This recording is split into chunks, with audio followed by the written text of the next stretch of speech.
Good afternoon friends. चलिए शुरू करते हैं केवीएस टीयर 1 के लिए जो हम लोग डे 1 डे 2 कर रहे हैं, यानी कि आज की अपनी प्रिपरेशन। आज डे 2 में हम लोग क्या क्या कवर करने वाले हैं, तो इंग्लिश, कंप्यूटर और करंट अफेयर का एक पॉइंट हमने लिया हुआ है।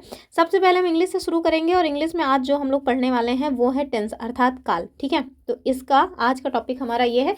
अब मैं बच्चों की तरह नहीं शुरू करूंगी कि बच्चों देखो टेंस में 3 है, 3 के भी जो है 4 भेद हैं, तो ऐसा नहीं। एक ओवरव्यू दे करके वही चीज़ें देखेंगे जो एग्जाम में बार बार बने हुए हैं। ठीक है, तो पहले तो यही जानिए कि टेंस जो है ये 3 टाइप्स के होते हैं। ठीक है, 3 प्रकार के टेंस होते हैं। कौन कौन से? तो प्रेजेंट, पास्ट एंड फ्यूचर। ठीक है, प्रेजेंट, पास्ट एंड फ्यूचर, ये 3 टेंस होते हैं। ठीक, और इन प्रेजेंट, पास्ट, फ्यूचर यानी इन तीनों टेंसेस के 4 टाइप्स होते हैं, और वो कौन से हैं? इंडिफिनिट, कॉन्टिन्यूअस, परफेक्ट और परफेक्ट कॉन्टिन्यूअस। ठीक है, तो ये 4 जो है इनके टाइप्स होते हैं।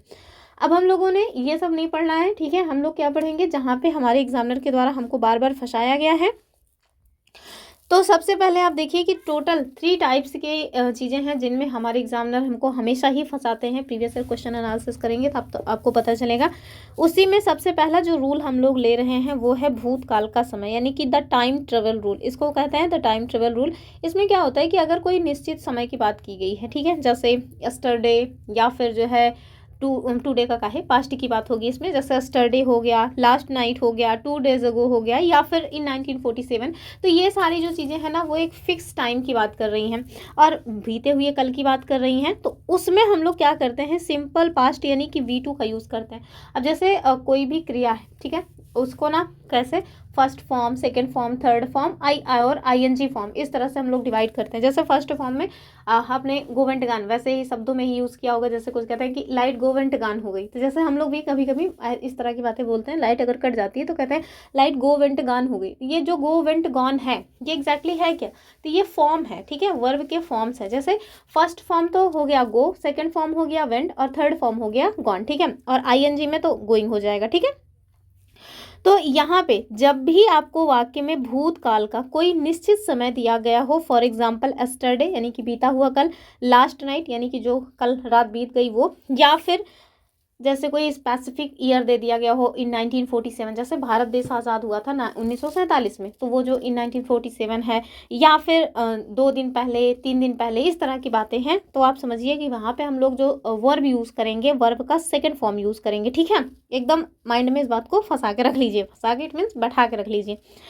अब देखिए हम लोग इसमें क्या करते हैं, अक्सर लोग गलतियां करते हैं कि इसमें हैज़ या हैव लगा देते हैं। ठीक है, तो आपको हैज़ या हैव यानी कि परफेक्ट इसको मान के नहीं चलना है कि परफेक्ट टेंस है। No no no, perfect tense ये बिल्कुल भी नहीं है। ठीक है, फॉर एग्जाम्पल आप देखिए कि I have watched this movie yesterday. ठीक है, तो ये एक रॉन्ग स्टेटमेंट है।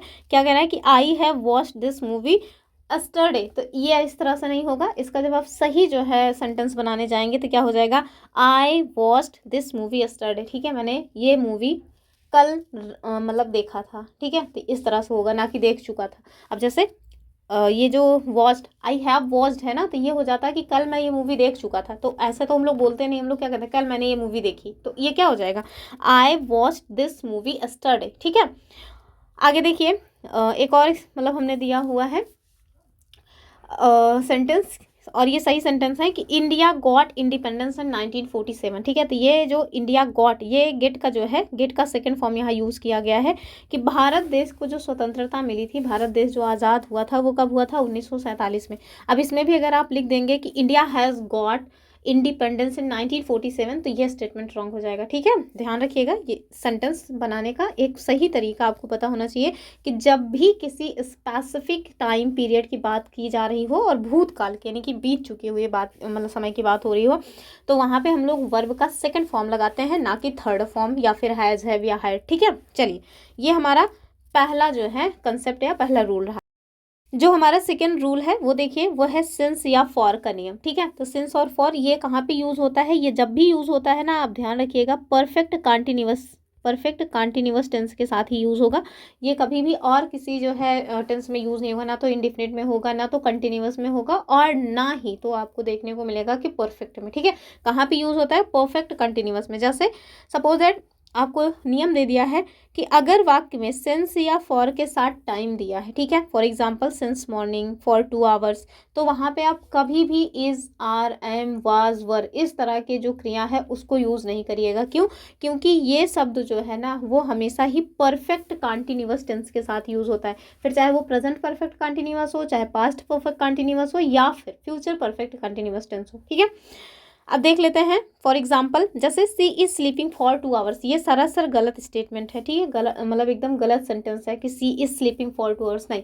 अब इसको सही अगर लिखना चाहेंगे तो कैसे लिखेंगे, she has been sleeping for 2 hours, यानी कि वो 2 घंटे से सो रही थी, सॉरी हैज़ है ना, ये मतलब कि सो रही है, ठीक है, हैड होता तो हो जाता सो रही थी, ठीक है। तो ध्यान रखिएगा कि कभी भी सिंस या फॉर के साथ यदि टाइम दिया गया हो तो आप वहाँ पे इज, आर, एम, वाज, वर का यूज़ नहीं करेंगे, वो हमेशा ही परफेक्ट कंटिन्यूअस टेंस का ही सेंटेंस बनेगा, ठीक, ध्यान रखिएगा इस बात को। वही अगर हम तीसरे रूल की बात करें तो वो है इमेजिनरी सिचुएशंस, ठीक है, जैसे हम लोग कल्पना करते हैं कि काश मैं राजा होता, काश मैं एसडीएम होता, काश मैं केवी में टीचर होता, काश पहले ही अटेम्प्ट में एकदम मतलब कि ज़िंदगी में रोशनी ही रोशनी आ जाती। तो ये जो हम लोग इफ़ काश लगा करके एक सपने देखते रहते हैं ना, उस तरह की चीज़ें कर रहे हैं यहाँ पे, उस तरह के ये जो पॉइंट्स हैं उसकी बात हो रही है, इमेजिनरी सिचुएशंस जिसको कहा जाता है, ठीक है। तो अक्सर यहाँ पे मतलब जो इस टाइप के क्वेश्चन हैं वो कहाँ पे पूछे जाते हैं, स्पॉटिंग एरर में पूछे जाते हैं क्वेश्चंस, आप देखेंगे और प्रीवियस ईयर क्वेश्चन आप खुद भी एनालिसिस कीजिए, जैसा कि मैंने अपनी स्ट्रैटेजी वाली वीडियो में बताया हुआ था, और हम तो हालांकि करवा ही रहे हैं, जो टॉपिक हम लोग देखते हैं उसको करवाते ही हैं। तो आप देखिए यहाँ रूल 3 क्या बता रहा है आपको कि जब भी हम कोई कोरी कल्पना करते हैं, मतलब हमारी रियल लाइफ से परे, ठीक है, जहाँ जो सिर्फ और सिर्फ कल्पनाओं में ही है, जैसे कोई किसी को आप बहुत पसंद करते हैं, वो केवल कल्पनाओं में ही आपका अपना है, हकीकत बिल्कुल भी आपके साथ नहीं है, ठीक, हकीकत में वो जब भी आप आँख खोलेंगे तो सब गायब हो जाएगा। तो उस तरह की जो सिचुएशन है वो आप यहाँ पे देखिए। तो जब भी हम कोई कोरी कल्पना करते हैं, ऐसी कल्पना जो कि सच नहीं होती, तो वहाँ पे जो सब्जेक्ट्स हैं, जैसे ही है, सी है, आई है, इसके साथ कौन सा जो है वर्ब यूज़ होगा, वर यूज़ होगा, ठीक है, कभी भी वॉज का यूज़ नहीं होगा, वरना पता चला आप ही के साथ वॉज लगा दें। क्यों? क्योंकि ही तो जो है सिंगुलर है, जैसे कि हमने पहले दिन ही देखा था कि ही जो है वो सिंगुलर है, तो सिंगुलर नाउन के साथ सिंगुलर जो है वर्ब लगती है। तो नहीं, जब इमेजिनरी सिचुएशंस आती है तो वहाँ पे ये वाला कंसेप्ट काम नहीं करता कि सिंगुलर जो है नाउन के साथ सिंगुलर जो है मतलब सिंगुलर सब्जेक्ट के साथ सिंगुलर वर्ब लगेगी, ये वाला सिचुएशन यहाँ पे काम नहीं आएगा। ध्यान रखिएगा, जब भी इमेजिनरी सिचुएशंस है तो वहाँ पे वर का यूज़ होगा, ठीक है। For example, if I was a bird I would fly, ठीक है, तो अगर यहाँ कहीं भी लिखा हुआ है if I was a bird, अब आई जो है वो सिंगुलर है, तो हम मान के चल रहे हैं कि आई वॉज यानी कि सिंगुलर नाउन है या सिंगुलर जो है सब्जेक्ट है, तो उसके साथ सिंगुलर वर्ब यूज़ होगा। तो नहीं, ये इमेजिनरी सिचुएशन है, इस वजह से ये सेंटेंस रॉन्ग हो जाएगा, ठीक है। अभी नॉर्मल सिचुएशन में ये सेंटेंस सही रहता, ठीक है। तो ध्यान रखिए फिर होगा क्या, इसका जो सही शब्द है वो कैसे बनेगा, तो if I were a bird I would fly, ठीक है, यानी कि यदि मैं पक्षी होता तो मैं उड़ता, ठीक है, या उड़ सकता, जो भी है। तो इसका जो सही सेंटेंस बनेगा वो इस तरह से बनेगा, ठीक है। आई के साथ वो मतलब वर लगेगा, ही के साथ वर लगेगा, सी के साथ वर लगेगा, ठीक है। इमेजिनरी सिचुएशन में हमेशा ही वर का यूज़ किया जाएगा, वॉज का यूज़ कभी भी नहीं किया जाएगा, ठीक है। तो 3 गोल्डन रूल्स हमने देखे, कौन कौन से, एक तो हमने देखा कि अगर कोई भूतकाल का टाइम जो है फिक्स टाइम पीरियड है तो वहाँ पे हम लोग सिंपल पास्ट यानी V2 का यूज़ करते हैं। दूसरा हमने देखा कि जब भी सिंस फॉर दिया है तो आप समझ लीजिए कि वहाँ पे इज, आर, एम कभी भी यूज़ नहीं होगा, वो हमेशा ही परफेक्ट कंटिन्यूअस टेंस का मतलब परफेक्ट कंटिन्यूअस टेंस ही बनेगा। और तीसरा हमने क्या देखा, इमेजिनरी सिचुएशंस में हमेशा ही जो वर्ब लगेगी वो वर लगेगी। वैसे तो हम लोग इसको बचपन में वेयर पढ़ा करते थे, पर ये जो इसका सही प्रोनाउंसिएशन है वो वर है, ठीक है। चलिए, ये हमने देख लिया मतलब कि रूल्स देख लिए। अब हम इसके क्वेश्चंस देखते हैं। ये देखिए कहाँ कहाँ ये क्वेश्चन पूछा गया है। एसएससी में भी पूछा गया है, एसएससी के सीजीएल में, और केवीएस के टीजीटी में पूछा गया। अब आप सबको पता है ना, टीजीटी पीजीटी जो भी आया हुआ है, पीआरटी, सब में टायर 1 सेम होगा। तो इस वजह से ये मत सोचिएगा कि जो टीजीटी में आया है वो टायर 1 में मतलब कि हम लोग एक पीआरटी में क्यों पूछा जाएगा। बिल्कुल पूछा जाएगा, क्योंकि सबके लिए टायर 1 सेम है, ठीक है। तो हल्के मत लीजिए, आप टीजीटी वालों को टक्कर देने वाले हैं, भले ही आप पीआरटी का जो है प्रिपरेशन कर रहे हैं, ठीक है, क्योंकि टायर 1 सबके लिए सेम है। चलिए देखिए क्या क्वेश्चन पूछा गया था। आई, फिर उसके बाद dash dash, a letter from him 10 days अगो। समझ रहे हैं कि मुझे जो है एक पत्र प्राप्त हुआ था 10 दिन पहले। तो क्या होगा, क्या इसमें हैव रिसीव्ड होगा, बताइए क्या हैव रिसीव्ड होगा। दूसरा है हैड रिसीव्ड, बिल्कुल मैंने रिसीव्ड हो जाएगा, क्या हो जाएगा रिसीव्ड, क्योंकि हमने देखा था कि जब भी 2 days ago, 3 days ago, 10 days अगो, 9 डेज अगो, या फिर जो है लास्ट नाइट, या फिर यस्टरडे, इस तरह के सेंटेंस या इस तरह के शब्द जो है अगर सेंटेंस में आ रहे हैं तो वहाँ पे हम लोग V2 का यूज़ करेंगे। क्या करेंगे, V2 का यूज़, यानी कि वर्ब की सेकंड फॉर्म यूज़ करेंगे। तो आई डैश डैश, यानी कि I received a letter from him 10 days ago, यानी कि मुझे जो है उनसे 10 दिन पहले एक पत्र प्राप्त हुआ। ठीक है, तो ये ध्यान रखिएगा, यहाँ पे रिसीव्ड हो जाएगा।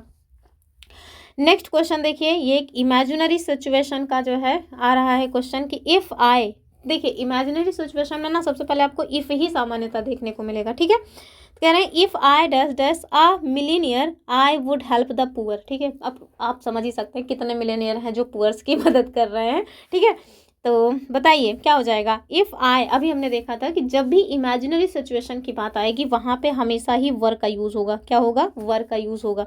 कहाँ है वर, ऑप्शन सी में। ठीक है, तो इसका उत्तर क्या हो जाएगा, ऑप्शन सी। नेक्स्ट क्वेश्चन देखिए, और क्वेश्चन ये देखिए DSSB PRT का क्वेश्चन है। ठीक है, DSSB के जो क्वेश्चन हैं वो PRT के मतलब KV या NVS में जो भी क्वेश्चन पूछे जाएंगे उसमें बहुत हेल्प करेंगे, तो इस वजह से भागिएगा नहीं इन सबसे।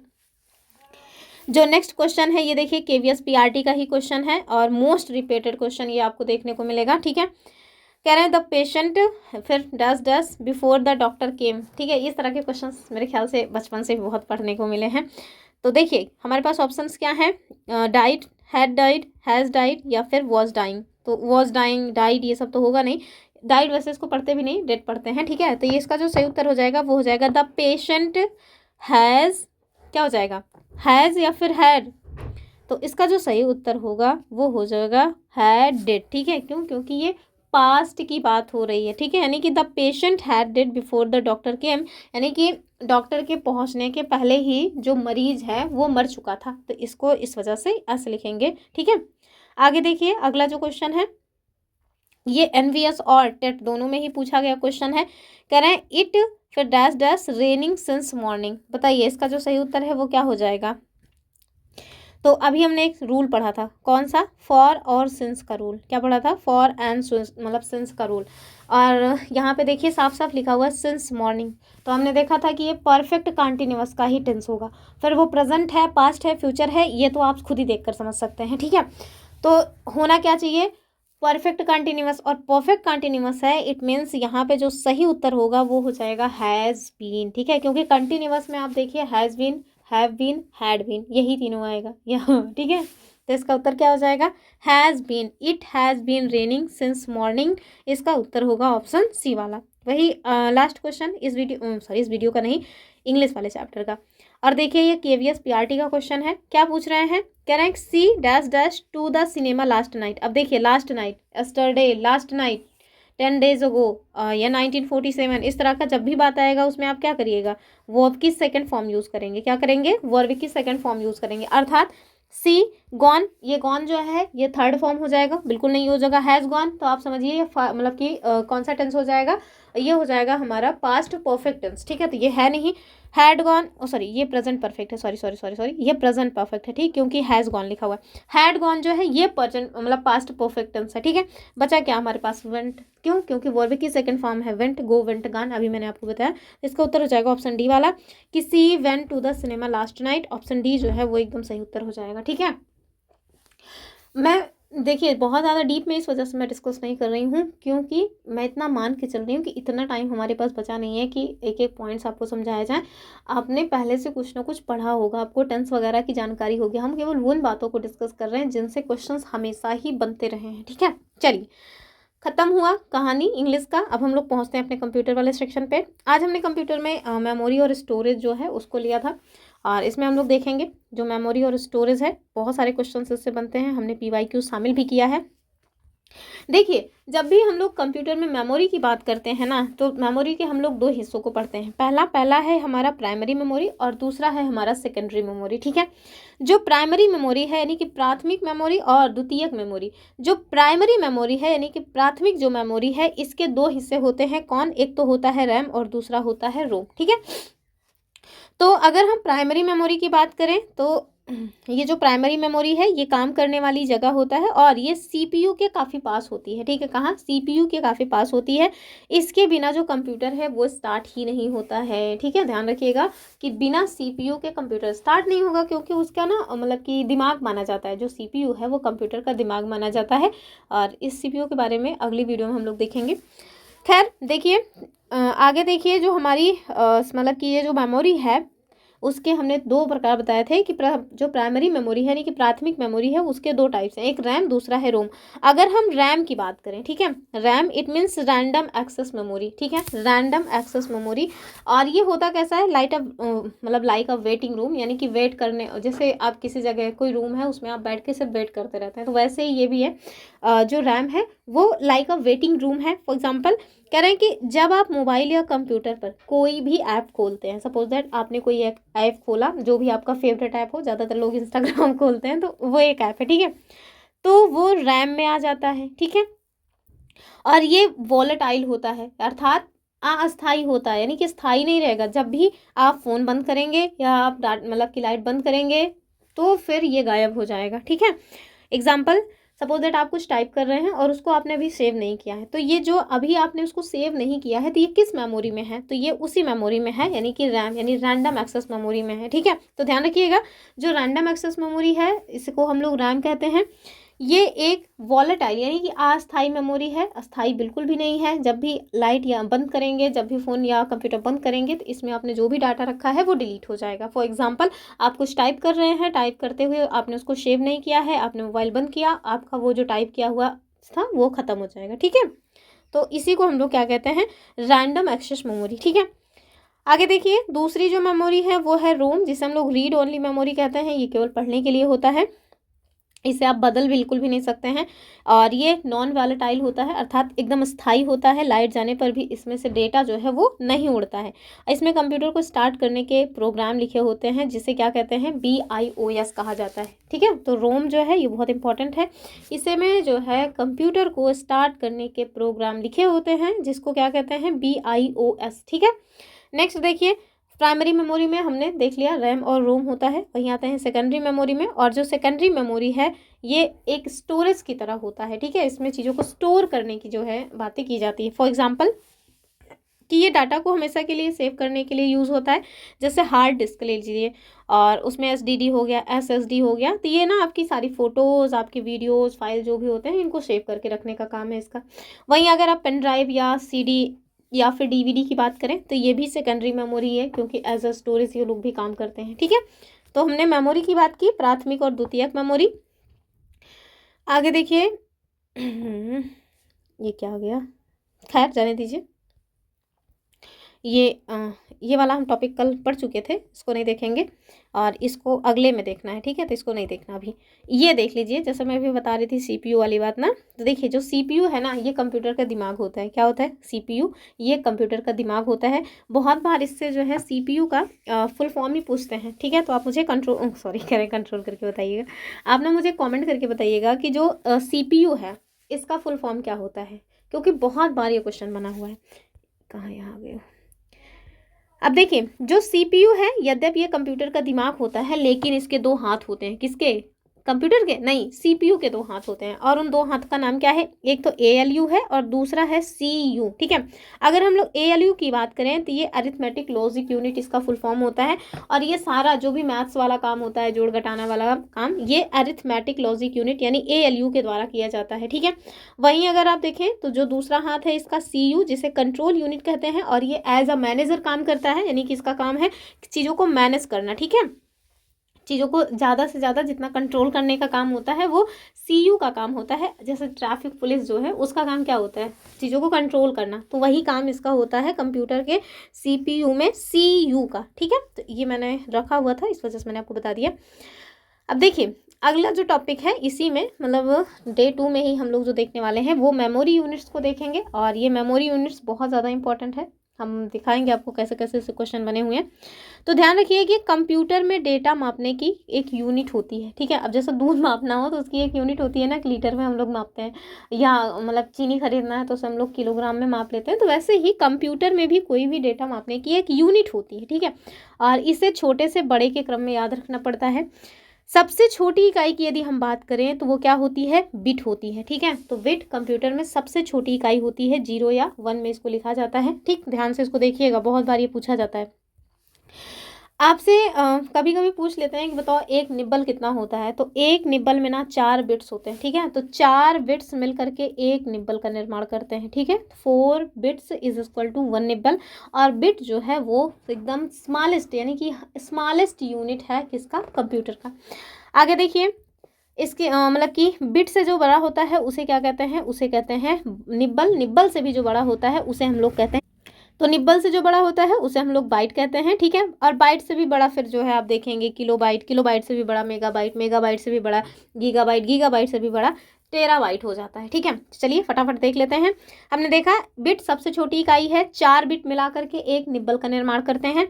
और वहीं अगर एक बाइट की बात की जाए तो 8 बिट्स मिला करके कितना बनाते हैं, एक बाइट बनाते हैं। ठीक है, तो 4 बिट्स मिला करके एक निब्बल बनाते हैं, 8 बिट्स मिला करके एक बाइट का निर्माण करते हैं। ठीक, वहीं अगर आपसे पूछे केबी, हम लोग जब फोटोज़ वगैरह जो है मतलब कि रखते हैं अपने, सपोज कोई फोटो डाउनलोड करिए तो आप देखिए उसमें केबी लिख के आता है। ठीक है, 1 केबी 2 केबी 3 केबी ऐसा फटाफट होता जाता है।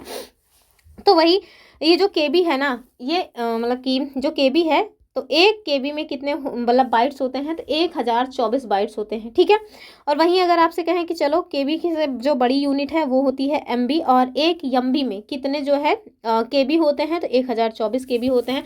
अक्सर हम लोग जो मतलब फ़ोटो साइज़ है या फिर गाने वगैरह हैं वो अक्सर आपको किस में देखने को मिलते हैं, तो एमबी में। शुरू जो है वो जब स्टार्ट होगा ना तो वो केबी में, जैसे हम लोग वीडियो अपलोड करते हैं ना, तो शुरू जब होता है अपलोडिंग तो वो किस में अपलोड होता है, स्टार्ट वो केबी से होगा। केबी के बाद फिर उसमें एमबी दिखाना स्टार्ट होगा। कभी कभी जो कोई बड़ी लंबी वीडियो हो जाती है वो जीबी में भी चली जाती है। ठीक है, आगे देखिए, तो एक एमबी में हमने देखा कि 1024 केबी होता है, और 1024 जो केबी है ये आगे आपको बता रहे हैं कि इससे भी बड़ी जो यूनिट होती है वो होती है जीबी, और 1 जीबी में 1024 एमबी होते हैं, अर्थात 1024 एमबी मिला करके 1 जीबी बनाते हैं। और वैसे ही 1024 जीबी मिला करके क्या बनता है, 1 टीबी अर्थात 1 टेराबाइट। फिर से बता रहे हैं, ठीक है, 1024 इसको एकदम याद रखना है।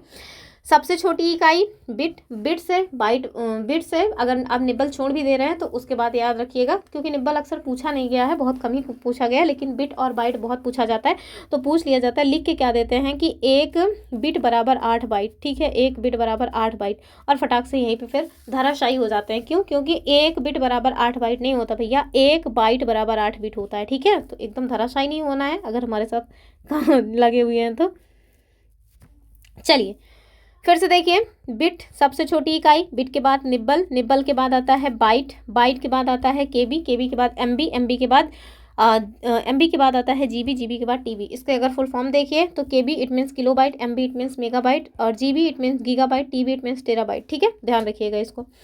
अब देखिए, इसको याद करने का एक ट्रिक्स दे दिया है मैंने, कल मेरा घर टूटेगा, अर्थात के से किलोबाइट, एम से मेगाबाइट, जी से गीगाबाइट, और टी से टेराबाइट। ठीक है, और उसके पहले वाला याद रखिएगा कि सबसे छोटा बिट है, बिट से बड़ा निब्बल, निब्बल से बड़ा बाइट है। ठीक, चलिए तो इसको याद रखेंगे मेरे ख्याल से, जहाँ तक मैं मान के चल रही हूँ। अब हम लोग देख लेते हैं डे 2 की प्रैक्टिस मेमोरी सेट। ठीक है, प्रैक्टिस सेट जो कि मेमोरी से रिलेटेड है। सबसे पहला जो क्वेश्चन है वो देखिए केवीएस टीजीटी 2018 का है। ठीक है, ध्यान से देखिए, केवीएस टीजीटी 2018 में क्वेश्चन पूछा गया था कि कंप्यूटर मेमोरी की सबसे छोटी इकाई कौन सी है। मैंने कहा ना बहुत बार ये क्वेश्चन बना हुआ है, तो ये भैया बिट हो जाएगा। क्या हो जाएगा, बिट हो जाएगा। ध्यान रखिएगा, बाइट नहीं होगा। ठीक है, 8 बिट मिला करके एक बाइट का निर्माण होता है। निब्बल तो मतलब कि 4 बिट मिला करके एक निब्बल का निर्माण होता है। और किलो बाइट की यदि बात करें तो केबी की बात हो रही है, तो बताइए कितना जो है, अब आप मुझे कॉमेंट करके बताइएगा कितने बाइट्स मिला करके 1 केबी यानी किलो बाइट्स बनते हैं, कमेंट करिएगा। चलिए आगे देखिए, आ गया क्वेश्चन में, आ गया। कह रहे हैं 1 केबी यानी 1 किलो बाइट किसके बराबर होता है। बहुत क्वेश्चन पूछा गया है तो ध्यान रखिएगा किसके बराबर हो जाएगा ये, तो ये हो जाएगा 1024 बाइट्स के बराबर। ठीक है, नेक्स्ट क्वेश्चन कह रहे हैं बिजली जाने पर किस प्रकार की मेमोरी का डेटा जो है वो डिलीट हो जाता है। और केवीएस पीआरटी 2017 का क्वेश्चन है। तो हमने देखा था कि जो रैम है, रैंडम एक्सेस मेमोरी, वो वोलेटाइल मेमोरी होता है, यानी कि अगर बिजली गई, बत्ती गुल, तो जो भी आपने डाटा रखा था वो भी गुल हो जाएगा, अर्थात ऑप्शन सी। ठीक है, वही रीड ओनली मेमोरी वो स्थायी होता है। आगे देखिए, कह रहे हैं इनमें से कौन सी नॉन वोलेटाइल स्थायी मेमोरी है, तो भैया भी मैंने देखा कि रोम। ठीक है, ऑप्शन ये हो जाएगा सी वाला।